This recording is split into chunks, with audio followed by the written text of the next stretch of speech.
परम सत्कारयोग प्यारे दर्शकों, सत श्री अकाल। मैं हरकीरत कौर सबरा ਤੁਹਾਡੇ ਸਾਹਮਣੇ ਹਾਜ਼ਰ ਹਾਂ ਆਪਣਾ ਪ੍ਰੋਗਰਾਮ ਲੈ ਕੇ ਰੂਬਰੂ ਹੁਣੇ। ਇਸ ਪ੍ਰੋਗਰਾਮ ਦੇ ਤਹਿਤ ਅਸੀਂ ਸਿੱਖਿਆ, ਫਿਲਮ, ਸੰਗੀਤ, ਲੇਖਕਾਂ, ਅਦਾਕਾਰਾਂ, ਮਾਡਲਾਂ, ਪੱਤਰਕਾਰਾਂ ਅਤੇ ਸਮਾਜ ਦੇ ਵਿੱਚ ਆਪਣੀ ਮਿਹਨਤ ਦੇ ਸਦਕਾ ਆਪਣੀ ਵੱਖਰੀ ਪਹਿਚਾਣ ਸਥਾਪਿਤ ਕਰਨ ਵਾਲੀਆਂ ਮਹਾਨ ਸ਼ਖਸੀਅਤਾਂ ਦੇ ਆਪ ਜੀ ਨੂੰ ਰੂਬਰੂ ਕਰਾਵਾਂਗੇ।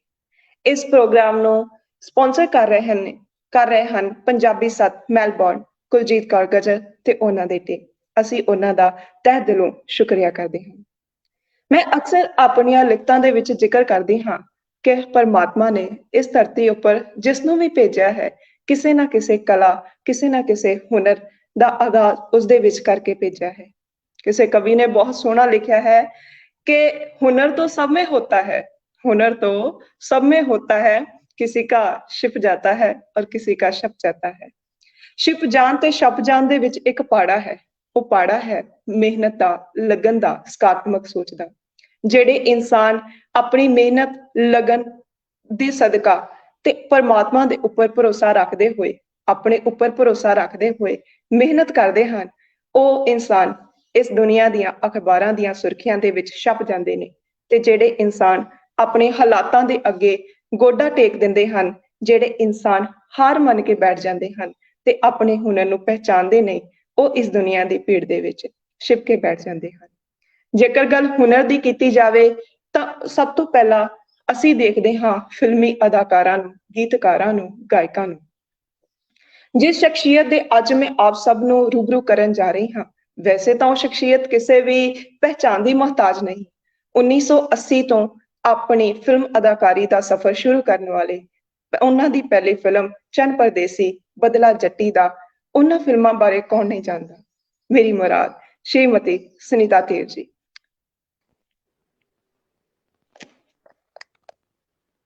सत श्री अकाल जी। बहुत बहुत स्वागत है। सत श्री अकाल जी, बहुत बहुत स्वागत जी।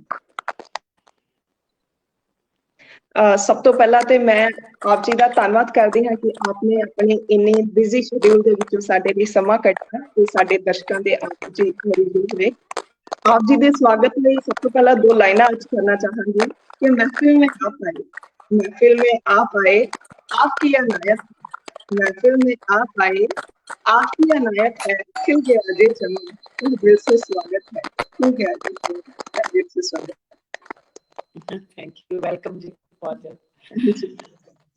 सो सब तो पहला आप अपनी इस गलबात का सिलसिला शुरू करते हैं कि मैं पूछना चाहूंगी कि आप जी का भोला भोला जो बचपन है वो किस शहर के पिंड दे विच बीतिया? मैं धूरी तो बिलोंग करती हाँ ते मैं अपनी स्कूल की जिहड़ी सारी पढ़ाई है धूरी तो कीती ते उस तो बाद मैं उच्च सिक्ख्या प्राप्त करन लई जिहड़ी MA मतलब BA तो बाद मैं डिप्लोमा ज्वाइन किया तो मैं चंडीगढ़ पंजाब यूनिवर्सिटी बहुत प्यार की चिकल चली गई। ठीक है जी। जी मैम, इस कला दे खेतर नूं अपना कितर बनाउण विच आप जी दे परिवार दा किहो जिहा सहयोग है? आवाज डिस्टर्बेंस आ रही है, माफ करना।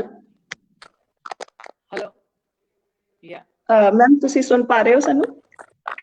नहीं समझ नहीं आ रही कुछ आवाज। मैं अपना सवाल फिर तो रिपीट करती हूँ कि मैं पूछ रही सीगी कि इस कला के खेतर दे विच जदों तुसी इस कला नूं अपना प्रोफैशन बनाया कि इस दे विच आप जी दे परिवार दा किहो जिहा सहयोग रहा? आवाज क्लियर नहीं है बेटा, बोलते हैं उधर डिस्टर्बेंस आ रही है। मैम तुसी अपना माइक जदों मैं बोलांगी तुसी अपना माइक क्लियर करो। ऑफ कर दिए, ओके जी जी। ਇਹ ਤਕਨੀਕੀ ਕਈ ਵਾਰੀ ਕੋਈ ਨਾ ਕੋਈ ਖਰਾਬੀ ਜਾਂ ਜਿਹੜਾ ਸਾਨੂੰ ਸਾਹਮਣਾ ਕਰਨਾ ਪੈਂਦਾ ਹੈ। ਮੈਮ ਮੇਰਾ ਸਵਾਲ ਸੀਗਾ ਕਿ ਇਸ ਕਲਾ ਦੇ ਖੇਤਰ ਵਿੱਚ ਆਪ ਜੀ ਨੇ ਜਦੋਂ ਇਸ ਨੂੰ ਆਪਣਾ ਕਿੱਤਾ ਬਣਾਇਆ ਤੇ ਆਪ ਜੀ ਦੇ ਪਰਿਵਾਰ ਦਾ ਸਹਿਯੋਗ ਕਿਵੇਂ ਦਾ ਰਿਹਾ? मैम अपना माइक तुसी अनम्यूट करो। हाँ, मेरे परिवार चो मेरे फादर ने मेरा सहयोग दिता ਤੇ ਹਾਲਾਂਕਿ ਮੇਰੇ ਮਦਰ ਔਰ ਹੋਰ ਫੈਮਿਲੀ ਮੈਂਬਰ ਮੇਰੇ ਵੀ ਵਰ ਇਨ ਜੁਆਇੰਟ ਫੈਮਿਲੀ, ਤਾਂ ਉਹ ਨਹੀਂ ਚਾਹੁੰਦੇ ਸੀ ਕਿ ਮੈਂ ਥੀਏਟਰ ਜੁਆਇਨ ਕਰਾਂ ਜਾਂ ਕੋਈ ਏਦਾਂ ਦੀ ਪੜ੍ਹਾਈ ਕਰਾਂ। ਲੇਕਿਨ ਮੇਰੇ ਫਾਦਰ ਦਾ ਐਕਸਪੋਜ਼ਰ ਸੀ ਬੰਬੇ ਦਾ, ਤੇ ਉਹਨਾਂ ਨੇ ਕਿਹਾ ਨਹੀਂ, ਆਰਟਿਸਟ ਬਣਨਾ ਚਾਹੁੰਦੀ ਆ ਤਾਂ ਆਰਟਿਸਟ ਬਹੁਤ ਅੱਛੇ ਹੁੰਦੇ ਨੇ, I have lot of respect for artist. ਤਾਂ ਉਹਨਾਂ ਨੇ ਮੈਨੂੰ ਅਲਾਉ ਕੀਤਾ, ਤੇ ਉਹਨਾਂ ਦੇ ਸਦਕਾ ਮੈਂ ਜਿਹੜਾ ਇਸ ਥੀਏਟਰ ਲਾਈਨ ਦੇ ਵਿੱਚ ਜੁਆਇਨ ਕੀਤਾ। ਜੀ ਬਹੁਤ ਵਧੀਆ ਗੱਲ ਆ ਮੈਮ। ਜੇਕਰ ਪਰਿਵਾਰ ਦਾ ਸਹਿਯੋਗ ਹੋਵੇ ਸਾਡੇ ਸਾਡੇ ਨਾਲ, ਜੇਕਰ ਸਾਡਾ ਪਰਿਵਾਰ ਸਾਡੀ ਢਾਲ ਬਣ ਕੇ ਖੜਿਆ ਹੈ, ਤਾਂ ਅਸੀਂ ਬਹੁਤ ਉੱਚੀਆਂ ਉਪਲਬਧੀਆਂ ਜਿਹੜੀਆਂ ਆਪਣੀ ਜ਼ਿੰਦਗੀ ਦੇ ਵਿੱਚ ਪਾ ਲੈਂਦੇ ਹਾਂ। ਤੇ ਜਦੋਂ ਅਸੀਂ ਪਰਿਵਾਰ ਸਾਡਾ ਸਾਥ ਨਹੀਂ ਦਿੰਦਾ, ਤੇ ਬਹੁਤ ਸਾਰੀਆਂ ਲੜਕੀਆਂ ਤੇ ਬਹੁਤ ਸਾਰੇ ਅਜਿਹੇ ਲੋਕ ਹੁੰਦੇ ਨੇ ਜਿਨ੍ਹਾਂ ਦਾ ਹੁਨਰ ਜਿਹੜਾ ਉਹ ਛਿਪ ਕੇ ਰਹਿ ਜਾਂਦਾ ਹੈ ਬਜਾਏ ਸਕਣ ਦੇ। ਸੋ ਮੈਂ ਤੁਹਾਨੂੰ ਅਗਲਾ ਸਵਾਲ ਪੁੱਛਣਾ ਚਾਹਾਂਗੀ ਕਿ ਕੀ 1980 ਤੋਂ ਤੁਸੀਂ ਆਪਣਾ ਜਿਹੜਾ ਇਹ ਫਿਲਮੀ ਸਫ਼ਰ ਜਿਹੜਾ ਸ਼ੁਰੂ ਕੀਤਾ, ਉਸ ਸਮੇਂ ਤੋਂ ਲੈ ਕੇ ਤੇ ਅੱਜ ਦੇ ਸਮੇਂ ਦੇ ਵਿੱਚ ਫਿਲਮ ਇੰਡਸਟਰੀ ਦੇ ਵਿੱਚ ਕਿਹੜਾ ਬਦਲਾਅ ਤੁਸੀਂ ਮਹਿਸੂਸ ਕਰਦੇ ਹੋ? ਕੀ ਤੁਹਾਨੂੰ 1980 ਦਾ ਦਹਾਕਾ ਜ਼ਿਆਦਾ ਪਸੰਦ ਰਿਹਾ, ਜਾਂ ਫਿਰ 2021 ਦਾ ਜਿਹੜਾ ਫਿਲਮੀ ਇੰਡਸਟਰੀ ਦਾ ਜਿਹੜਾ ਕੰਮ ਹੈ ਉਹ ਤੁਹਾਨੂੰ ਜ਼ਿਆਦਾ ਇੰਪ੍ਰੈਸ ਕਰਦਾ ਹੈ? ਨਹੀਂ, ਜਿਹੜਾ ਸਮਾਂ ਹੁੰਦਾ ਹੈ ਸਾਰਾ ਹੀ ਬਹੁਤ ਵਧੀਆ ਹੁੰਦਾ ਹੈ। ਉਸ ਟਾਈਮ ਸਮੇਂ ਜਿਹੜਾ ਮੈਂ 75 ਦੇ ਵਿੱਚ ਥੀਏਟਰ ਜੁਆਇਨ ਕੀਤਾ, ਤੇ ਜੋ ਮੇਰੀ ਪਹਿਲੀ ਫਿਲਮ ਹੈ 81 ਦੇ ਵਿੱਚ ਆਈ, ਲੇਕਿਨ ਉਹ 79 ਚ ਸ਼ੁਰੂ ਹੋ ਗਈ ਸੀ, ਤੇ ਉਸ ਤੋਂ ਪਹਿਲਾਂ ਮੈਂ 4 ਸਾਲ ਥੀਏਟਰ ਕਰ ਚੁੱਕੀ ਸੀ। ਸੋ ਇਸ ਕਰਕੇ ਜਿਹੜਾ ਸਮਾਂ ਸਾਰਾ ਵਧੀਆ ਹੁੰਦਾ ਹੈ, ਉਹ ਉਦੋਂ ਕੰਟੈਂਟ ਤੇ ਬਹੁਤ ਜ਼ੋਰ ਦਿੱਤਾ ਜਾਂਦਾ ਸੀ। ਅੱਜ ਕੱਲ੍ਹ ਟੈਕਨੀਕਸ ਬਹੁਤ ਅੱਛੀਆਂ ਹੋ ਗਈਆਂ।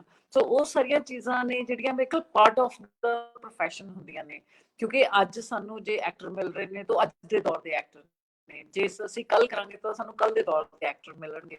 ਤਾਂ ਉਹ ਸਾਰੀਆਂ ਚੀਜ਼ਾਂ ਤੁਸੀਂ ਐਡਜਸਟ ਕਰਨਾ ਹੁੰਦਾ ਆਪਣੇ ਆਪ ਨੂੰ, ਆਪਣੇ ਕੈਰੈਕਟਰ ਨੂੰ।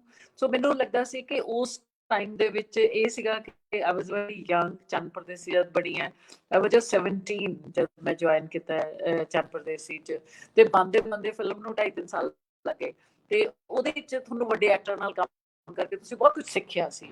ਤੇ ਹੁਣ ਜਦ ਤੁਹਾਡੇ ਨਾਲ ਜੂਨੀਅਰਸ ਕੰਮ ਕਰਦੇ ਹੋ, ਤੁਸੀਂ ਉਹਨਾਂ ਤੋਂ ਬਹੁਤ ਕੁਝ ਸਿੱਖਦੇ ਹੋ। ਸੋ ਮੇਰੇ ਖਿਆਲ it's a learning process. And ਜਿਹੜਾ ਟਾਈਮ ਹੈ ਫਿਲਮਸ ਦਾ, ਉਹ ਸਭ ਦਾ ਮਾਹੌਲ ਇੱਕੋ ਜਿਹਾ ਹੀ ਹੁੰਦਾ ਹੈ, ਚਾਹੇ ਉਹ ਅੱਜ ਹੋਣ ਚਾਹੇ 80 ਦੇ ਵਿੱਚ ਹੋਣ। ਲੇਕਿਨ ਅੱਜ ਕੱਲ੍ਹ ਵੈਰਾਈਟੀਜ਼ ਆ ਗਈਆਂ, ਸਭ ਲੋਕ ਆਪਣੇ ਆਪਣੇ ਵੈਰਾਈਟੀ 'ਚ ਬੈਠੇ ਰਹਿੰਦੇ ਨੇ, ਤੇ ਜਦ ਸ਼ਾਰਟ ਹੁੰਦਾ ਚਲੇ ਜਾਂਦੇ। ਉਦੋਂ ਸੀ ਕਿ ਸਾਰੇ ਆਰਟਿਸਟ ਇਕੱਠੇ ਬੈਠਦੇ ਸੀ। ਸੋ ਇਹ ਸਾਰੀਆਂ ਚੀਜ਼ਾਂ 'ਚ ਫਰਕ ਆ ਜਾਂਦਾ, ਲੇਕਿਨ ਮਾਹੌਲ ਉਹੀ ਹੁੰਦਾ ਹੈ। ਬਿਲਕੁਲ ਮੈਮ, ਉਹ ਹੁੰਦੀਆਂ ਨੇ ਕਿਉਂਕਿ ਹਮੇਸ਼ਾ ਸਮੇਂ ਚੱਲਦੇ ਰਹਿਣਾ, ਸਮੇਂ ਦੀ ਜਿਹੜੀ ਆ ਉਹ ਆਦਤ ਹੈ, ਤੇ ਸਮੇਂ ਦੇ ਨਾਲ ਤਬਦੀਲੀਆਂ ਆਉਣੀਆਂ ਉਹ ਵੀ ਸਮੇਂ ਦੀ ਹੀ ਇੱਕ ਆਦਤ ਹੈ। ਸੋ ਮੈਂ ਆਪਣਾ ਅਗਲਾ ਸਵਾਲ ਤੁਹਾਨੂੰ ਪੁੱਛਣਾ ਚਾਹਾਂਗੀ ਕਿ ਕੀ ਸੁਨੀਤਾ ਧੀਰ ਨੇ ਕਦੇ ਆਪਣੇ ਆਪ ਨੂੰ ਇੱਕ ਦਰਸ਼ਕ ਦੇ ਰੂਪ ਦੇ ਵਿੱਚ ਦੇਖਿਆ ਹੈ? ਜਦ ਵੀ ਮੈਂ ਦਰਸ਼ਕ ਦੇ ਰੂਪ ਵਿੱਚ ਦੇਖਦੀ ਹਾਂ ਆਪਣੀ ਫਿਲਮ ਜਾਂ ਪ੍ਰੀਵਿਊ, ਐਕਚੁਅਲੀ ਮੈਂ ਜਦ ਡਬਿੰਗ ਹੁੰਦੀ ਹੈ ਮੈਂ ਉਦੋਂ ਹੀ ਦੇਖ ਲੈਂਦੀ ਹਾਂ ਵੀ ਮੇਰਾ ਰੋਲ ਕਿੱਥੇ ਖੜਾ ਹੈ ਐਂਡ ਕਿੰਨਾ ਕੁ ਮੈਂ ਜਸਟੀਫਾਈ ਕੀਤਾ। ਲੇਕਿਨ ਫਿਰ ਮੈਨੂੰ ਇਹ ਲੱਗਦਾ ਹੈ ਕਿ ਜਦ ਮੈਂ ਫਿਲਮ ਦੇਖਦੀ ਹਾਂ ਮੈਨੂੰ ਲੱਗਦਾ ਉਹ ਆਹ ਸੀਨ ਮੈਂ ਗਲਤ ਕਰਤਾ, ਮੈਨੂੰ ਉਸ ਤਰ੍ਹਾਂ ਕਰਨਾ ਚਾਹੀਦਾ ਸੀ, because one has to be critic about herself. ਜੋ ਮੈਨੂੰ ਲੱਗਦਾ ਸੈਲਫ ਅਸੈਸਮੈਂਟ ਬਹੁਤ ਜ਼ਰੂਰੀ ਹੁੰਦੀ ਹੈ ਆਰਟਿਸਟ ਲਈ, ਤੇ ਮੈਨੂੰ ਲੱਗਦਾ ਨਹੀਂ ਇਹ ਸੀਨ ਮੈਂ ਏਦਾਂ ਨਹੀਂ ਉਦਾਂ ਕਰ ਸਕਦੀ ਸੀ। ਸੋ ਉਹ ਚੀਜ਼ਾਂ ਮੈਨੂੰ ਹਮੇਸ਼ਾ ਖਲਦੀਆਂ ਨੇ, ਤੇ ਕਿਉਂਕਿ ਅਸੀਂ ਆਪਣੇ ਆਪ ਨੂੰ ਐਜ਼ ਅ ਕ੍ਰਿਟਿਕ ਦੇਖਦੇ ਹਾਂ। ਸੋ ਜਿਹੜਾ criticism always makes you better, so I believe in that. ਬਿਲਕੁਲ। ਮੈਂ ਆਪਣਾ ਅਗਲਾ ਸਵਾਲ ਤੁਹਾਨੂੰ ਪੁੱਛਣਾ ਚਾਹਾਂਗੀ ਕਿ ਐਜ਼ ਅ ਵਿਮਨ, ਕਿਉਂਕਿ ਸਾਨੂੰ ਲੜਕੀਆਂ ਨੂੰ ਬਹੁਤ ਸਾਰੀਆਂ ਜਿਹੜੀਆਂ ਪ੍ਰੋਬਲਮਸ ਜਿਹੜੀਆਂ ਫੇਸ ਕਰਨੀਆਂ ਪੈਂਦੀਆਂ ਨੇ, ਤੇ ਜੇਕਰ ਆਪਾਂ 1980 ਦੀ ਗੱਲ ਕਰੀਏ ਉਸ ਸਮੇਂ, ਤਾਂ ਲੜਕੀਆਂ ਨੂੰ ਪੜ੍ਹਨ ਵਾਸਤੇ ਵੀ ਬਾਹਰ ਨਹੀਂ ਭੇਜਿਆ ਜਾਂਦਾ ਸੀਗਾ, ਤੇ ਉਸ ਸਮੇਂ ਦੇ ਵਿੱਚ ਫਿਲਮਾਂ ਦੇ ਵਿੱਚ ਕੰਮ ਕਰਨਾ, ਅਦਾਕਾਰੀ ਦੇ ਫੀਲਡ ਦੇ ਵਿੱਚ ਆਉਣਾ, ਆਈ ਥਿੰਕ ਇਹ ਤੁਹਾਡੇ ਲਈ ਇੱਕ ਬਹੁਤ ਵੱਡੀ ਜਿਹੜੀ ਚੁਣੌਤੀ ਰਹੀ ਹੋਵੇਗੀ। ਤੇ ਮੈਂ ਤੁਹਾਨੂੰ ਪੁੱਛਣਾ ਚਾਹਾਂਗੀ ਕਿ ਤੁਸੀਂ ਸਾਡੇ ਦਰਸ਼ਕਾਂ ਨੂੰ ਜ਼ਰੂਰ ਦੱਸੋ ਕਿ ਕੀ ਸੁਨੀਤਾ ਧੀਰ ਨੇ ਵੀ ਕੁਝ ਅਜਿਹੀਆਂ ਚੁਣੌਤੀਆਂ ਦਾ ਸਾਹਮਣਾ ਕੀਤਾ? ਕਿ ਜਦ ਮੈਂ ਡਰਾਮੇ 'ਚ ਗਈ ਹਾਂ ਤਾਂ ਧੂਰੀ ਦੇ ਵਿੱਚ ਹਾਹਾਕਾਰ ਮਚ ਗਿਆ ਸੀਗਾ ਕਿ ਸ਼ੋਰੇ ਵਾਲਿਆਂ ਦੀ ਕੁੜੀ ਡਰਾਮਾ ਜੁਆਇਨ ਕਰ ਲਿਆ।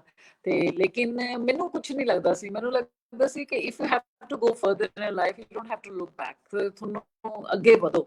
ਤੇ ਔਰ ਇਹੋ ਜਿਹਾ ਕੰਮ ਨੇ ਕੋਈ ਨਹੀਂ ਕੀਤਾ ਜਿਹਦੇ ਨਾਲ ਕਿ ਤੁਹਾਡੇ ਮਤਲਬ ਵੀ ਪੇਰੈਂਟਸ ਦੀ ਇੱਜ਼ਤ ਨੂੰ ਫਰਕ ਪਵੇ ਜਾਂ ਕੁਛ ਏਦਾਂ ਦਾ ਹੋਵੇ, ਲੇਕਿਨ ਤੁਹਾਨੂੰ ਸਫਰ ਕਰਨਾ ਪੈਂਦਾ ਜਦ ਲੜਕੀਆਂ ਨਹੀਂ ਜਾਂਦੀ। ਹੁਣ ਵੀ ਪੰਜਾਬ ਦੇ ਵਿੱਚ ਇਹ ਹਾਲਾਤ ਨੇ ਕਿ ਜੇ ਸਾਡੇ ਕੋਲ ਡਿਪਾਰਟਮੈਂਟ ਦੇ ਵਿੱਚ 15 ਮੇਲ ਸਟੂਡੈਂਟ ਹੁੰਦੇ ਨੇ ਤਾਂ ਸਿਰਫ 3 ਜਾਂ 4 ਕੁੜੀਆਂ ਹੀ ਹੁੰਦੀਆਂ, ਕਦੇ 2 ਹੀ ਹੁੰਦੀਆਂ ਨੇ।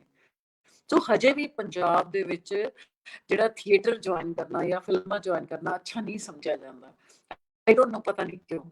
ਤੇ ਇਹ ਪੇਰੈਂਟਸ ਨੂੰ ਚਾਹੀਦਾ ਹੈ ਕਿ ਉਹ ਆਪਣੇ ਬੱਚਿਆਂ ਨੂੰ ਇਨਸਟੀਗੇਟ ਕਰਨ ਕਿ ਕਮ ਸੇ ਕਮ ਇਹ ਵੀ ਇੱਕ ਡਾਕਟਰ ਇੰਜੀਨੀਅਰ ਦੀ ਤਰ੍ਹਾਂ ਪ੍ਰੋਫੈਸ਼ਨ ਹੈ, ਲਾਇਰ ਬਣਨਾ ਚਾਹੁੰਦੇ ਹੋ ਤੇ ਇਹਦੇ ਵਿੱਚ ਕੋਈ ਇਹੋ ਜਿਹੀ ਚੀਜ਼ ਨਹੀਂ ਹੈ ਤੁਸੀਂ ਵੀ ਜਿਹੜੀ ਕਿ ਨਾ ਪਸੰਦ ਕਰੋ। ਤੇ ਲੇਕਿਨ ਹੁਣ ਪੇਰੈਂਟਸ ਨੂੰ ਥੋੜੀ ਬਹੁਤ ਸਮਝ ਆ ਗਈ ਹੈ, ਲੇਕਿਨ ਹਜੇ ਵੀ ਸਾਡੀ 80% ਜਿਹੜੇ ਲੋਕ ਨੇ ਉਹ ਏਦਾਂ ਹੀ ਸੋਚਦੇ ਨੇ ਕਿ ਕੁੜੀਆਂ ਲਈ ਇਹ ਪ੍ਰੋਫੈਸ਼ਨ ਠੀਕ ਨਹੀਂ। ਬਟ ਮੈਨੂੰ ਇਹ ਨਹੀਂ ਸਮਝ ਆਈ ਕਿਉਂ ਨਹੀਂ ਠੀਕ, ਕਿਉਂਕਿ ਤੁਸੀਂ ਜਿੰਨਾ ਹੋਰ ਪ੍ਰੋਫੈਸ਼ਨਸ ਦੇ ਵਿੱਚ ਬਾਇਸ ਰਹਿ ਸਕਦੇ ਹੋ, ਇਸ ਦੇ ਵਿੱਚ ਵੀ ਰਹਿ ਸਕਦੇ ਹੋ। So I tried to create an example for the women ਕਿ ਪੰਜਾਬ ਦੇ ਵਿੱਚ ਕੁੜੀਆਂ ਨੇ ਇਸ ਤਰ੍ਹਾਂ ਰਹਿ ਕੇ ਵੀ ਉਹ ਕੰਮ ਕਰ ਸਕਦੀਆਂ ਨੇ ਕਿ ਵਿਦਆਊਟ ਸ਼ੋਇੰਗ ਐਨੀਥਿੰਗ। ਇੱਕ ਜੇ ਹੀਰੋਇਨ ਦਾ ਰੋਲ ਕਰਨਾ ਹੈ ਉਸ ਦੇ ਵਿੱਚ ਵੀ ਤੁਹਾਡੇ ਸੋਬਰਾਈਟੀ ਹੋਣੀ ਚਾਹੀਦੀ ਹੈ। ਜੇ ਤੁਸੀਂ ਮਦਰ ਦਾ ਰੋਲ ਕਰ ਰਹੇ ਹੋ ਤਾਂ ਉਸ ਦੇ ਵਿੱਚ ਵੀ ਥੋੜੀ ਗ੍ਰੇਸ ਹੋਣੀ ਚਾਹੀਦੀ ਹੈ। ਸੋ ਉਹ ਚੀਜ਼ਾਂ ਨੂੰ ਮੈਂ ਪ੍ਰੋਜੈਕਟ ਕਰਨ ਦੀ ਕੋਸ਼ਿਸ਼ ਕੀਤੀ ਹੈ ਕਿ ਪੰਜਾਬ ਦੀ ਲੜਕੀ ਉਦਾਂ ਨਹੀਂ ਹੈ ਜਿੱਦਾਂ ਬੰਬੇ ਵਾਲੇ ਪ੍ਰੋਜੈਕਟ ਕਰਦੇ ਆ। ਪੰਜਾਬ ਦੀ ਲੜਕੀ ਉਹ ਹੈ ਜੋ ਸਾਡੀਆਂ ਪੰਜਾਬੀ ਫਿਲਮਾਂ 'ਚ ਦਿਖਾਈ ਜਾਂਦੀ ਹੈ।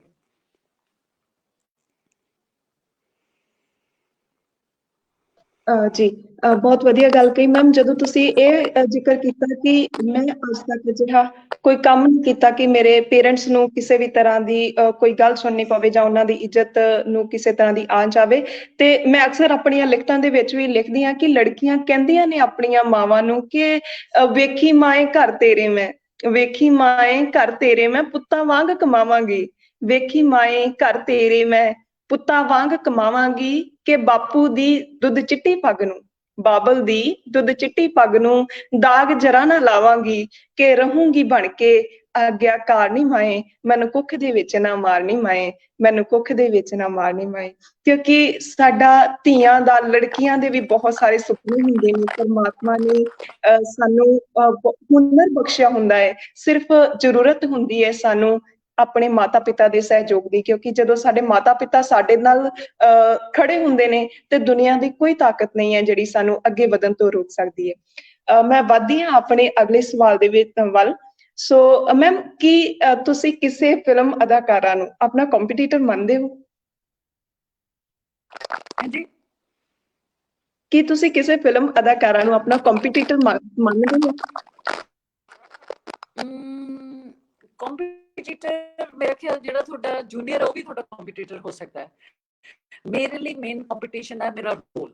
ਇਸ ਰੋਲ ਦੇ ਵਿੱਚ ਕੁਝ ਕਰਨ ਨੂੰ then I'm doing that role, otherwise ਉਸ ਰੋਲ 'ਚ ਕੁਝ ਕਰਨ ਨੂੰ ਨਹੀਂ ਹੈ ਤੇ ਮੈਂ ਨਹੀਂ ਕਰਦੀ ਉਹ ਫਿਲਮ। ਸੋ ਮੇਰੇ ਲਈ ਸਭ ਤੋਂ ਇੰਪੋਰਟੈਂਟ ਮੇਰਾ ਆਪਣਾ ਸੈਲਫ ਹੈ ਔਰ ਫਿਲਮ ਹੈ। ਟੋਟਲ ਫਿਲਮ ਦੇ ਸਿਨੈਰੀਓ ਦੇ ਵਿੱਚ ਜੋ ਚੀਜ਼ ਅਸੈਪਟ ਹੁੰਦੀ ਹੈ ਉਹ ਤੁਹਾਡੀ ਮੇਰੀ ਕੰਪੀਟੀਟਰ ਹੈ। ਅਦਰਵਾਈਜ਼ ਮੇਰਾ ਕੋਈ ਕੰਪੀਟੀਟਰ ਨਹੀਂ ਹੈ, ਨਾ ਹੀ ਮੈਂ ਕਿਸੇ ਨਾਲ ਕੋਈ ਮੁਕਾਬਲਾ ਕਰਦੀ ਹਾਂ। ਬਿਕੋਜ਼ ਮੇਰੇ ਲਈ ਹਰ ਇੰਡੀਵਿਜੂਅਲ ਇੱਕ ਆਪਣਾ ਇੰਡੀਵਿਜੂਅਲ ਹੁੰਦਾ ਹੈ ਤੇ ਉਸ ਨੂੰ ਲੋੜ ਨਹੀਂ ਹੁੰਦੀ ਕਿਸੇ ਨਾਲ ਵੀ ਕੰਪੀਟ ਕਰਨ ਦੀ। ਉਹਨੂੰ ਆਪਣੇ ਆਪ ਨਾਲ ਕੰਪੀਟ ਕਰਨਾ ਬਹੁਤ ਮੁਸ਼ਕਿਲ ਹੁੰਦਾ ਹੈ। ਸੋ ਉਹ ਬਹੁਤ ਜ਼ਰੂਰੀ ਹੈ ਕਿ ਹਰ ਫਿਲਮ ਦੇ ਵਿੱਚ ਤੁਸੀਂ ਕੁਝ ਨਵਾਂ ਦਿਓ ਜਿਸ ਦੇ ਵਿੱਚ ਤੁਹਾਡੇ ਮਤਲਬ ਲੋਕ ਤੁਹਾਨੂੰ ਫੋਲੋ ਕਰਨ, ਲੋਕ ਤੁਹਾਨੂੰ ਜਸਟੀਫਾਈ ਕਰਨ, ਪਿਆਰ ਕਰਨ। ਮੇਨ ਤੁਸੀਂ ਫਿਲਮਾਂ ਬਣਾਉਂਦੇ ਹੋ ਕਿ ਲੋਕ ਪਸੰਦ ਕਰਨ ਉਸ ਫਿਲਮਾਂ ਨੂੰ ਤੇ ਉਸ ਫਿਲਮਾਂ ਨਾਲ ਆਪਣੇ ਆਪ ਨੂੰ ਜੋੜ ਕੇ ਇਮੋਸ਼ਨਲੀ ਆਈਡੈਂਟੀਫਾਈ ਕਰਨ। ਸੋ ਮੇਰੀ ਹਮੇਸ਼ਾ ਕੋਸ਼ਿਸ਼ ਇਹ ਹੁੰਦੀ ਹੈ ਕਿ ਉਸ ਤਰ੍ਹਾਂ ਮੈਂ ਆਡੀਅנס ਦੇ ਨਾਲ ਜੁੜਾਂ ਤੇ ਉਸ ਦੇ ਵਿੱਚ ਮੇਰਾ ਕਿਸੇ ਨਾਲ ਵੀ ਕੋਈ ਕੰਪੀਟੀਸ਼ਨ ਨਹੀਂ ਹੈ।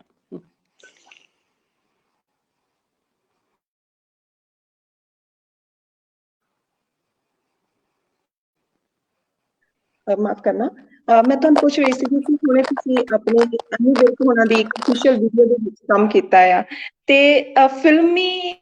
ਇੱਕ ਫਿਲਮ ਦੇ ਵਿੱਚ ਅਦਾਕਾਰੀ ਕਰਨ ਤੇ ਇੱਕ ਗੀਤ ਦੇ ਵਿੱਚ ਅਦਾਕਾਰੀ ਕਰਨ ਦੇ ਵਿੱਚ ਤੁਸੀਂ ਕੀ ਫਰਕ ਸਮਝਦੇ ਹੋ, ਜਾਂ ਕਿਸ ਚੀਜ਼ ਨੂੰ ਤੁਸੀਂ ਜ਼ਿਆਦਾ ਇੰਜੋਏ ਕਰਦੇ ਹੋ? ਅਦਾਕਾਰੀ ਤਾਂ ਅਦਾਕਾਰੀ ਹੁੰਦੀ ਹੈ, ਲੇਕਿਨ ਫਿਲਮ ਦਾ ਕਨਸੈਪਟ ਡਿਫਰੈਂਟ ਹੁੰਦਾ ਹੈ। ਫਿਲਮ ਦੇ ਵਿੱਚ ਤੁਸੀਂ ਇੱਕ ਪ੍ਰੋਪਰ ਕੈਰੈਕਟਰ ਹੁੰਦੇ ਹੋ, ਇਸ ਦੇ ਵਿੱਚ ਤੁਸੀਂ ਇੱਕ ਐਜ਼ ਅ ਆਬਜੈਕਟ ਯੂਜ਼ ਕੀਤੇ ਜਾਂਦੇ ਹੋ। ਲਾਈਕ ਮਦਰ ਦਾ ਰੋਲ ਫੇ ਕਰਨਾ ਹੈ ਤਾਂ then mother is there, hero ਦਾ ਰੋਲ ਕਰਨਾ ਹੈ ਹੀਰੋ ਹੈ, then ਹੀਰੋ ਸਿੰਗਰ ਵੀ ਹੋ ਸਕਦਾ ਹੈ ਜਾਂ ਸਿੰਗਰ ਕੋਈ ਹੋਰ ਵੀ ਹੋ ਸਕਦਾ ਹੈ, ਉਹਦੇ ਮਨ ਦੀ ਆਵਾਜ਼ ਹੈ। ਸੋ ਗਾਣੇ ਦਾ ਕਨਸੈਪਟ ਟੋਟਲੀ ਡਿਫਰੈਂਟ ਹੁੰਦਾ ਹੈ। ਫਿਲਮ ਇੱਕ ਸਟੋਰੀ ਨੂੰ ਲੈ ਕੇ ਚੱਲਦੀ ਹੈ ਜਿਹੜੀ ਕਿ ਹਾਲਾਂਕਿ ਗਾਣੇ ਵਿੱਚ ਵੀ ਸਟੋਰੀ ਥੋੜੀ ਡਿਪਿਕਟ ਕੀਤੀ ਜਾਂਦੀ ਹੈ ਲੇਕਿਨ ਉਹ ਡਿਸਜੁਆਇੰਟਡ ਹੁੰਦੀ ਹੈ, ਉਸਦੀ ਕੋਈ ਕੰਟੀਨਿਊਟੀ ਨਹੀਂ ਹੁੰਦੀ। ਸੋ ਉਹ ਕੰਟੀਨਿਊਟੀ ਜਿਹੜੀ ਹੈ ਉਹ ਪ੍ਰੋਪਰਟੀ ਰਹਿੰਦੀ ਹੈ ਉਸਦੀ। ਉਹ ਵੱਖ-ਵੱਖ ਜਿਹੜੇ ਸ਼ਾਰਟਸ ਹੈ ਜੋੜੇ ਹੁੰਦੇ ਨੇ, ਲੇਕਿਨ ਫਿਲਮ ਦੇ ਵਿੱਚ ਏਦਾਂ ਨਹੀਂ ਹੁੰਦਾ। ਫਿਲਮ ਦੇ ਵਿੱਚ ਕੈਰੈਕਟਰ ਹੈ, ਉਹਦੀ ਗਰੋਥ ਹੈ, ਪੂਰਾ ਸੀਨ ਹੈ, ਤੇ ਉਸ ਸੀਨ ਨੂੰ ਉਹਨੇ ਜਸਟੀਫਾਈ ਕਰਨਾ ਹੁੰਦਾ। ਸੋ ਇਸ ਦੇ ਵਿੱਚ ਤੁਹਾਨੂੰ ਬਹੁਤੀ ਕੰਟੀਨਿਊਸ਼ਨ ਦੀ ਇਹ ਚੀਜ਼ਾਂ ਦੀ ਲੋੜ ਹੁੰਦੀ, ਜਿਹੜੀ ਕਿ ਐਕਟਿੰਗ ਦੇ ਵਿੱਚ ਇਜ਼ ਵੈਰੀ ਇੰਪੋਰਟੈਂਟ। ਕੰਟੀਨਿਊਟੀ ਜੇ ਐਕਟਰ ਨੇ ਨੂੰ ਪਤਾ ਹੋਵੇ ਕਿ ਮੇਰੀ ਇੱਕ ਫਿਲਮ ਦੇ ਵਿੱਚ 10 ਸੀਨ ਹੈ, ਤਾਂ ਕੰਟੀਨਿਊਟੀ ਸ਼ੀਟ ਬਣਾਉਂਦਾ ਹੈ ਕਿ ਕਿਉਂਕਿ ਹੋ ਸਕਦਾ ਹੈ ਜਿਹੜਾ 10ਵਾਂ ਸੀਨ ਹੈ ਉਹ ਪਹਿਲਾਂ ਸ਼ੂਟ ਕਰ ਰਹੇ ਹੋਣ, ਤੇ ਜਿਹੜਾ ਦੂਸਰਾ ਸੀਨ ਹੈ ਉਹ ਬਾਅਦ ਸ਼ੂਟ ਕਰਨ, ਤਾਂ ਉਹਨੂੰ ਆਪਣਾ ਇੱਕ ਇਮੋਸ਼ਨਲ ਗ੍ਰਾਫ ਬਣਾਉਣਾ ਪੈਂਦਾ ਕਿ ਮੈਂ 2 ਸੀਨ ਦੇ ਵਿੱਚ ਮੇਰੇ ਇੰਨੇ ਇਮੋਸ਼ਨ ਹੋਣਗੇ, 10 ਸੀਨ ਵਿੱਚ ਮੇਰਾ ਕਲਾਈਮੈਕਸ ਹੈ। ਸੋ ਉਹ ਜਿਹੜੀ ਕੰਟੀਨਿਊਟੀ ਹੈ ਉਹ ਗਾਣੇ 'ਚ ਨਹੀਂ ਹੁੰਦੀ, ਉਹ ਸਿਰਫ ਫਿਲਮ 'ਚ ਹੁੰਦੀ। ਜੀ ਜੀ ਮੈਮ। ਮੈਮ ਮੈਂ ਤੁਹਾਨੂੰ ਅਗਲਾ ਸਵਾਲ ਪੁੱਛਣਾ ਚਾਹਾਂਗੀ ਕਿ ਸੁਨੀਤਾ ਧੀਰ ਨੂੰ ਅਸੀਂ ਹਮੇਸ਼ਾ ਜਿਵੇਂ ਕਿ ਮਾਂ ਦੇ ਰੋਲ ਦੇ ਵਿੱਚ ਜ਼ਿਆਦਾ ਦੇਖਿਆ ਹੈ। ਤੁਹਾਡੀ ਭੋਲੀ ਭਾਲੀ ਸੂਰਤ ਦੇ ਵਿੱਚੋਂ ਹੀ ਮਮਤਾ ਜਿਹੜੀ ਉਹ ਝਲਕਦੀ ਹੈ। ਅਸੀਂ ਹਮੇਸ਼ਾ ਤੁਹਾਨੂੰ ਮਾਂ ਦੇ ਕਿਰਦਾਰ ਦੇ ਵਿੱਚ ਜ਼ਿਆਦਾ ਦੇਖਿਆ ਹੈ। ਕਿ ਸੁਨੀਤਾ ਧੀਰ ਨੇ ਕੋਈ ਅਜਿਹਾ ਰੋਲ ਡਿਸਾਈਡ ਕੀਤਾ ਹੈ ਜੋ ਉਹਨਾਂ ਦੀ ਦਿਲੀ ਇੱਛਾ ਹੋਵੇ ਕਿ ਮੈਂ ਇਹ ਰੋਲ ਨਿਭਾਉਣਾ ਹੈ, ਜਾਂ ਹਾਲੇ ਤੱਕ ਜਿਹੜਾ ਰੋਲ ਨਾ ਨਿਭਾਇਆ ਹੋਵੇ? ਐਕਚੁਅਲੀ ਜਾਂ ਤੁਹਾਨੂੰ ਪੰਜਾਬੀ ਫਿਲਮਾਂ 'ਚ ਟਾਈਪ ਹੋਣਾ ਪੈਂਦਾ ਹੈ, ਮਦਰ ਦਾ ਰੋਲ ਕਰਨਾ ਪੈਂਦਾ ਹੈ, ਜਾਂ ਤੁਸੀਂ ਵੱਧ ਤੋਂ ਵੱਧ ਭਾਬੀ ਦਾ ਰੋਲ ਕਰ ਸਕਦੇ ਹੋ, ਮਦਰ ਦਾ ਰੋਲ ਕਰ ਸਕਦੇ ਹੋ। ਲੇਕਿਨ ਮੈਂ 28 ਸਾਲ ਦੀ ਉਮਰ ਦੇ ਵਿੱਚ ਵੀ ਮਦਰ ਦਾ ਰੋਲ ਕੀਤਾ, ਬਦਲਾ ਜੱਟੀ ਦਾ। ਹਾਲਾਂਕਿ ਸਾਰੇ ਮੈਨੂੰ ਬੜਾ ਗੁੱਸੇ ਹੋ ਰਹੇ ਸੀ ਕਿ you are heroine stuff, why you doing this role mother ਦਾ। ਮੈਂ ਕਿਹਾ ਨਹੀਂ, ਮੇਰੇ ਲਈ ਰੋਲ ਇੰਪੋਰਟੈਂਟ ਹੈ। ਤਾਂ ਮੈਨੂੰ ਲੱਗਦਾ ਹੈ ਕਿ ਕੁਝ ਰੋਲ ਏਦਾਂ ਦੇ ਨੇ ਕਿ ਜਿਹੜੇ ਪੰਜਾਬ ਦੇ ਵਿੱਚ ਅਸੀਂ ਹੋਰ ਕਰ ਸਕਦੇ ਹਾਂ, ਜਿਵੇਂ mother India is one example in Hindi cinema. ਉਹੀ ਜਿਹੀਆਂ ਫਿਲਮਾਂ ਪੰਜਾਬ 'ਚ ਬਣ ਸਕਦੀਆਂ ਨੇ, ਔਰ ਬਣਨਗੀਆਂ ਵੀ। ਹੁਣ ਇਹੋ ਜਿਹਾ ਟਾਈਮ ਆ ਰਿਹਾ ਹੈ, ਔਰ ਡਿਫਰੈਂਟ ਸਬਜੈਕਟਸ ਹੈ, ਜੈਸੇ ਚੀਨੀ ਕਮ ਹੈ ਫਿਲਮ ਹਿੰਦੀ ਦੀ, ਉਹ ਬਹੁਤ ਸੋਹਣਾ ਪੰਜਾਬੀ ਕਨਸੈਪਟਸ ਹੈ। ਸੋ ਏਦਾਂ ਦੇ ਜਿਹੜੇ ਰੋਲ ਨੇ ਹਜੇ ਬਾਕੀ ਨੇ ਮੇਰੀ ਲਾਈਫ ਦੇ ਵਿੱਚ, ਤੇ ਮੈਂ ਜ਼ਰੂਰ ਕਰਾਂਗੀ ਜੇ ਚਾਂਸ ਮਿਲੇਗਾ। ਜੀ ਮੈਮ, ਕੀ ਤੁਸੀਂ ਪੰਜਾਬੀ ਜੀ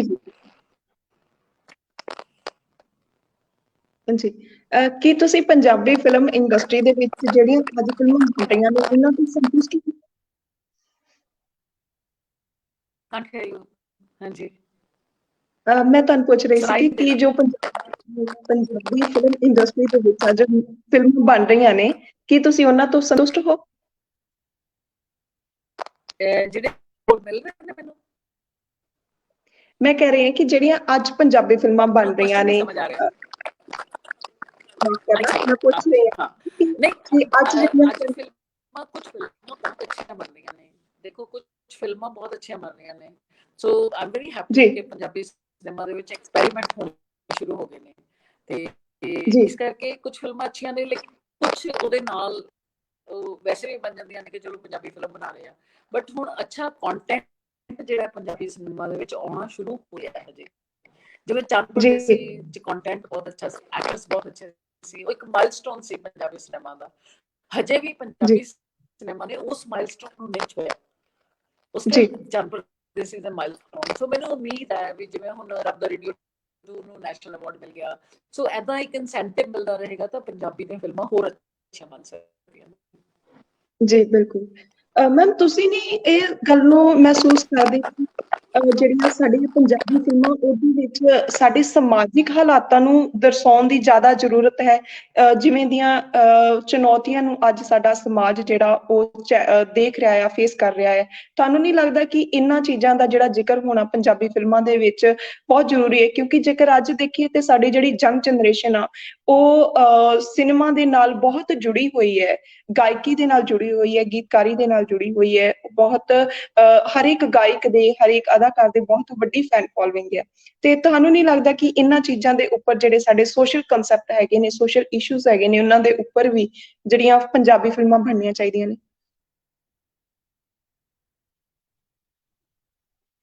ਮੈਮ, ਤੁਹਾਨੂੰ ਮੇਰੀ ਆਵਾਜ਼ ਆ ਰਹੀ ਹੈ? ਹੈਲੋ।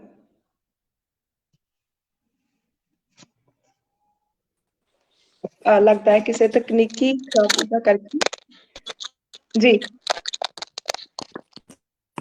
ਮੈਮ, ਤੁਸੀਂ ਸਾਨੂੰ ਸੁਣ ਪਾ ਰਹੇ ਹੋ? ਮੈਂ ਸੁਣ ਤਾਂ ਪਾ ਰਹੀ, ਤੁਹਾਡੀ ਆਵਾਜ਼ ਕਲੀਅਰ ਨਹੀਂ ਆ ਰਹੀ ਮੈਨੂੰ ਬਿਲਕੁਲ ਵੀ। ਬਿਕਾਜ਼ ਮੈਂ ਜਦ ਤੁਸੀਂ ਤੁਹਾਨੂੰ ਬੋਲਣਾ ਸ਼ੁਰੂ ਕਰਦੇ ਹੋ ਤਾਂ ਬਹੁਤ ਸਾਰਾ ਨੋਇਜ਼ ਆਉਂਦਾ ਮਾਈਕ ਦੇ ਨਾਲ। ਜੀ ਮੈਂ ਤੁਹਾਨੂੰ ਪੁੱਛ ਰਹੀ ਸੀਗੀ ਕਿ ਤੁਹਾਨੂੰ ਨਹੀਂ ਲੱਗਦਾ ਕਿ ਸਾਡੇ ਸਮਾਜ ਦੇ ਵਿੱਚ ਜਿਹੜੀਆਂ ਚੁਣੌਤੀਆਂ ਅੱਜ ਸਾਡਾ ਸਮਾਜ ਫੇਸ ਕਰ ਰਿਹਾ ਉਹਨਾਂ ਦੇ ਉੱਪਰ ਪੰਜਾਬੀ ਫਿਲਮਾਂ ਬਣਨੀਆਂ ਚਾਹੀਦੀਆਂ? I can't hear. ਸੁਣਾਈ ਨਹੀਂ ਦੇ ਰਿਹਾ ਕੀ ਬੋਲ ਰਹੇ ਹੋ? ਮੈਂ ਆਪਣਾ ਕੁਐਸਚਨ ਫਿਰ ਤੋਂ ਰਿਪੀਟ ਕਰਦੀ ਹਾਂ। ਮੈਂ ਤੁਹਾਨੂੰ ਇਹ ਪੁੱਛ ਰਹੀ ਸੀਗੀ ਕਿ ਤੁਹਾਨੂੰ ਨਹੀਂ ਲੱਗਦਾ ਕਿ ਸਾਡੇ ਸਮਾਜਿਕ ਚੁਣੌਤੀਆਂ ਜਿਹੜੀਆਂ ਸਾਡਾ ਸਮਾਜ ਅੱਜ ਫੇਸ ਕਰ ਰਿਹਾ ਹੈ ਉਹਨਾਂ ਦੇ ਉੱਪਰ ਪੰਜਾਬੀ ਫਿਲਮਾਂ ਬਣਨੀਆਂ ਚਾਹੀਦੀਆਂ ਨੇ? ਬਿਕੋਜ਼ ਜੋ ਚੀਜ਼ਾਂ ਸਾਡੇ ਸਮਾਜ ਦੇ ਵਿੱਚ ਐਗਜ਼ਿਸਟ ਕਰ ਰਹੀਆਂ ਨੇ ਉਹ ਬਹੁਤ ਜ਼ਰੂਰੀ ਹੈ ਕਿ ਸਿਨੇਮਾ ਤੇ ਡਿਪਿਕਟ ਹੋਣ। ਹੋ ਵੀ ਰਹੀਆਂ ਨੇ ਕੁਝ ਲੇਕਿਨ ਬਹੁਤ ਘੱਟ। ਜਿਹੜਾ ਸਾਡਾ ਪੰਜਾਬੀ ਸਿਨੇਮਾ ਹੈ ਬੜਾ ਨੈਚੁਰਲ ਹੋਣਾ ਚਾਹੀਦਾ ਹੈ ਜਦਕਿ ਉਹ ਨੈਚੁਰਲ ਦੇ ਥੋੜਾ ਜਿਹਾ ਦੂਰ ਹੈ। ਅਸੀਂ ਵੀ want more entertainment, more comedies, so more ਟੋਟਕੇ ਜੋੜ ਕੇ ਗੈਗਸ ਚਾਹੀਦੇ ਨੇ ਸਾਨੂੰ। ਸੋ ਉਹ ਚੀਜ਼ਾਂ ਤੋਂ ਜੀ ਜਦ ਅਸੀਂ ਹਟ ਜਾਾਂਗੇ ਤਾਂ ਸਾਡਾ ਕੰਟੈਂਟ ਆਪਣੇ ਆਪ ਬੈਟਰ ਬਣ ਜਾਏਗਾ। ਜੀ ਮੈਂ ਜਾਂਦੇ ਜਾਂਦੇ ਤੁਹਾਨੂੰ ਇੱਕ ਲਾਸਟ ਕੁਐਸਚਨ ਪੁੱਛਣਾ ਚਾਹਾਂਗੀ ਕਿ ਜਦ ਸੁਨੀਤਾ ਹੀਰ ਨੇ ਆਪਣੇ ਇਸ ਫਿਲਮੀ ਸਫ਼ਰ ਦਾ ਜਿਹੜਾ ਆਗਾਜ਼ ਕੀਤਾ ਸੀ ਉਹਨਾਂ ਨੇ ਜ਼ਰੂਰ ਕੋਈ ਨਾ ਕੋਈ ਆਪਣਾ ਸੁਪਨਾ ਦੇਖਿਆ ਹੋਏਗਾ, ਇੱਕ ਮੁਕਾਮ ਸੈੱਟ ਕੀਤਾ ਹੋਏਗਾ ਕਿ ਇੱਕ ਦਿਨ ਸੁਨੀਤਾ ਧੀਰ ਨੇ ਇਹ ਮੁਕਾਮ ਹਾਸਿਲ ਕਰਨਾ ਹੈ। ਕੀ ਅੱਜ ਤੱਕ ਸੁਨੀਤਾ ਧੀਰ ਨੇ ਉਹ ਮੁਕਾਮ ਹਾਸਿਲ ਕਰ ਲਿਆ ਹੈ ਜਾਂ ਹਾਲੇ ਸਫ਼ਰ ਬਾਕੀ ਹੈ? ਨਹੀਂ ਹਲੇ ਨਹੀਂ ਬਿਕੋਜ਼ ਕਹਿੰਦੇ ਨਾ ਏਮ ਸ਼ੁੱਡ ਬੀ ਹਾਈ। ਪਰ ਜੇ ਤੁਸੀਂ ਇਨ ਜੀ ਬਿਟਵੀਨ ਪਹੁੰਚ ਜਾਓਗੇ ਵੀ ਤੁਸੀਂ ਕਿਤਨਾ ਕਿਤੇ ਹੋਵੋਗੇ। So my aim is to have a good Punjabi cinema which Balraj Sahni dreamt of. So ਉਦਾਂ ਦੀ ਮੈਨੂੰ ਅੱਛੀਆਂ ਲੱਗਦੀਆਂ ਨੇ ਫਿਲਮਾਂ ਕਲਚਰ ਨਾਲ ਜੁੜੀਆਂ ਹੋਈਆਂ। ਤੋ ਉਹ ਜਿਹੜੀਆਂ ਫਿਲਮਾਂ ਨੇ ਹਜੇ ਸ਼ੁਰੂ ਹੋਣਗੀਆਂ ਤੇ ਜ਼ਰੂਰ ਮੈਂ ਉਹਦਾ ਪਾਰਟ ਬਣਾਂਗੀ ਜਦ ਵੀ ਕਦੇ ਮੌਕਾ ਮਿਲੇਗਾ। ਤੇ ਐਕਚੁਅਲੀ ਸਿਨੇਮਾ 'ਚ ਜਦ ਰੋਲ ਮਿਲਦੇ ਨੇ ਜਦ ਕੁਝ ਵੀ ਹੁੰਦਾ ਤੁਹਾਡੀ ਚੋਇਸ ਨਹੀਂ ਹੁੰਦੀ। ਤੁਹਾਨੂੰ ਜੋ ਮਿਲਦਾ ਹੈ ਉਸ ਦੇ ਵਿੱਚ ਜੀ ਤੁਹਾਨੂੰ ਐਡਜਸਟ ਕਰਨਾ ਪੈਂਦਾ। ਸੋ ਮੈਨੂੰ ਲੱਗਦਾ ਹੈ ਕਿ ਜਦ ਅਸੀਂ ਇਹ ਜੀ ਚਾਹਾਂਗੇ ਕਿ ਯੈਸ ਮੈਨੂੰ ਮੇਰੀ ਮਰਜ਼ੀ ਦਾ ਰੋਲ ਮਿਲ ਗਿਆ ਉਸ ਦਿਨ ਪੰਜਾਬੀ ਸਿਨੇਮਾ ਮਤਲਬ ਮੇਰਾ ਟੌਪ ਹੋਏਗਾ ਕਿ ਯੈਸ ਮੈਂ ਇਹ ਕਰਨਾ ਚਾਹੁੰਦੀ ਸੀ ਮੈਨੂੰ ਇਹ ਮਿਲ ਗਿਆ। ਤਾਂ ਹਜੇ ਤੱਕ ਤੁਸੀਂ ਉਹੀ ਮਿਲ ਰਿਹਾ ਜੋ ਤੁਸੀਂ ਕਰ ਰਹੇ ਹੋ। ਜੀ ਮੈਂ ਇੱਕ ਲਾਸਟ ਕੁਐਸਚਨ ਤੁਹਾਨੂੰ ਹੋਰ ਪੁੱਛਣਾ ਚਾਹਾਂਗੀ ਕਿ ਤੁਸੀਂ ਫਿਲਮੀ ਸਫ਼ਰ ਨੂੰ ਜੇਕਰ ਅਸੀਂ ਅਲੱਗ ਰੱਖੀਏ ਤੇ ਇਸ ਤੋਂ ਇਲਾਵਾ ਤੁਸੀਂ ਘਰ ਦੇ ਵਿੱਚ ਆਪਣੇ ਨਿੱਜੀ ਜੀਵਨ ਦੇ ਵਿੱਚ ਮਾਂ ਦੀ ਭੂਮਿਕਾ ਵੀ ਨਿਭਾਉਂਦੇ ਹੋ, ਪਤਨੀ ਦੀ ਭੂਮਿਕਾ ਵੀ ਨਿਭਾਉਂਦੇ ਹੋ, ਇੱਕ ਅਦਾਕਾਰਾ ਹੋ, ਇੱਕ ਡਾਇਰੈਕਟਰ ਹੋ, ਇੱਕ ਅਧਿਆਪਕ ਹੋ। ਤੁਹਾਨੂੰ ਇਹਨਾਂ ਸਾਰਿਆਂ ਦੇ ਵਿੱਚੋਂ ਕਿਹੜੀ ਭੂਮਿਕਾ ਸਭ ਤੋਂ ਪਸੰਦ ਹੈ ਜਾਂ ਫਿਰ ਤੁਸੀਂ ਕਿਸ ਆਪਣੇ ਰੋਲ ਨੂੰ ਸਭ ਤੋਂ ਜ਼ਿਆਦਾ ਆਪਣੇ ਨਿੱਜੀ ਜੀਵਨ ਦੇ ਵਿੱਚ ਜ਼ਿਆਦਾ ਇੰਜੋਏ ਕਰਦੇ ਹੋ? ਐਕਚੁਅਲੀ ਮੈਂ ਇਹਨਾਂ ਨੂੰ ਰੋਲ ਨਹੀਂ ਸਮਝਦੀ। ਮੈਂ ਇਹਨਾਂ ਨੂੰ ਆਪਣੀ ਲਾਈਫ ਵਿੱਚ ਸਮਝਦੀ ਹਾਂ। ਜੇ ਮੈਂ ਜੀ ਯੂਨੀਵਰਸਿਟੀ ਜਾਣਾ ਹੈ ਤੇ ਜੇ ਮੈਂ ਘਰ ਰਹਿਣਾ ਹੈ ਕੁਝ ਕਰਨਾ ਹੈ ਆਈ ਐਮ ਨੈਵਰ ਫ੍ਰੀ। ਸੋ ਘਰੇ ਮੈਂ ਆਪਣੇ ਜੀ ਘਰ ਦੇ ਕੋਰਸ ਵਿੱਚ ਹੁੰਦੀ ਹਾਂ। Then I have to drive because I am the man of the house also. So ਮੇਰੇ ਮਦਰ ਮੇਰੇ ਨਾਲ ਰਹਿੰਦੇ ਨੇ ਜੀ ਤਾਂ ਮੈਂ ਚਾਹਾਂਗੀ ਕਿ ਬਹੁਤ ਟਾਈਮ ਮੈਂ ਉਹਨਾਂ ਨਾਲ ਸਪੈਂਡ ਕਰਾਂ। ਤੇ ਇਸ ਕਰਕੇ ਜਿਹੜਾ ਵੀ ਜੀ ਮੈਨੂੰ ਟਾਈਮ ਬਸ ਵਿੱਚੋਂ ਮਿਲਦਾ ਹੈ ਉਹ ਮੈਂ ਫਿਲਮਾਂ ਦੇ ਵਿੱਚ ਯੂਜ਼ ਕਰਦੀ ਸੀ ਤੇ ਜਿਹੜਾ ਫਿਲਮਾਂ 'ਚੋਂ ਫ੍ਰੀ ਮਿਲਦਾ ਉਹ ਜੀ ਫਿਰ ਘਰਦਿਆਂ ਨਾਲ ਯੂਜ਼ ਕਰਦੀ ਸੀ। ਸੋ ਉਹ ਇੱਕ ਉਹ ਨੇ ਮਤਲਬ ਵੀ ਡਿਊਟੀਜ਼ ਆ ਜਿਹੜੀਆਂ ਜੀ ਉਹਨੇ ਵੰਡੀਆਂ ਹੋਈਆਂ ਕਿ ਇਸ ਟਾਈਮ ਦੇ ਜੀ ਵਿੱਚ ਮੈਂ ਇਹ ਕਰਨਾ ਮੈਂ ਇਹ ਕਰਨਾ। ਸੋ ਮੈਨੂੰ ਲੱਗਦਾ ਦੈਟ ਇਜ਼ ਵੈਰੀ ਇੰਟਰਸਟਿੰਗ। ਮੈਂ ਤਿੰਨੋਂ ਚੀਜ਼ਾਂ ਮੈਨੂੰ ਬਹੁਤ ਪਸੰਦ ਹੈ ਕਿ ਘਰ ਦੇ ਵਿੱਚ ਬੈਠ ਕੇ ਘਰ ਦੇ ਕੰਮ ਕਰਨਾ ਐਂਡ ਪੜ੍ਹਾਉਣਾ ਐਂਡ ਐਕਟਿੰਗ ਕਰਨਾ ਇਜ਼ ਮਾਈ ਪੈਸ਼ਨ। ਜੀ